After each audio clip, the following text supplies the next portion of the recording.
در آمد. من از طرف دست راستی من یکی از پهلوانان شناخته جمهوری از شهر یگر جان خلط کبود ازارازه کبود کمربند سیاه دادخان قربان علیف شهر یگر. از طرف دست چپ من شهر نوی تاجیکستان ناحیه آوازداری ورزاد آوی تازه سیاه مده بمرو خلط سفید ازارازه سیاه کمربند سیاه فوتبالکی شیرچایی خرسنجان ورزاد شربچه ورزابی شربچه خرسنزاده اینا سن 1000 تومان اینا میادمی زواد کیفی زواد 200 تومان اینامی خوشبراد خدا هر تون قوت میدان ایدله رای دوری هر جمعیه زندگی باشه علمدار باشه بره منو میگیریم سر خوبی با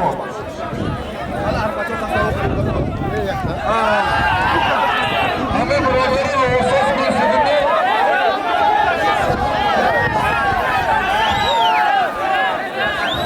سرات نیسه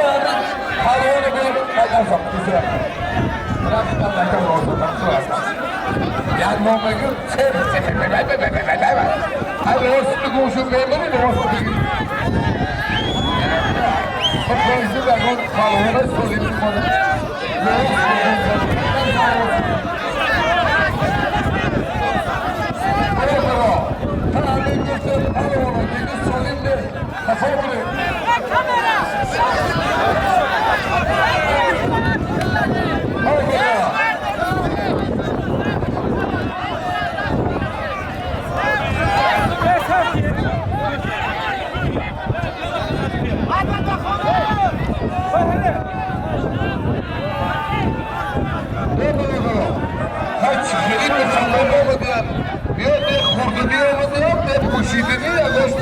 فقط برای تماشا بودن همونو باید حرمت کنیم که بشید یکی استاد بشید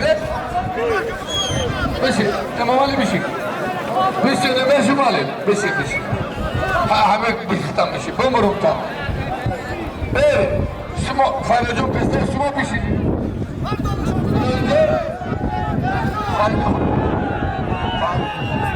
فردا شدن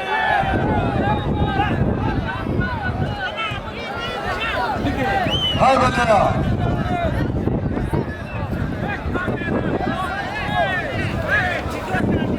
به خاطر مایسترو به خاطر مهمانان پهلوانا ایدور آمدگی بسیار ارمانی پهلوانا ارمی یا مایستر خطی بایدش بگو بمرم تا هم که باید میدانشی بدبختی بای بگو بای یا ایلاتی چیستی بگو اوز بله راست کنیم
میکنه.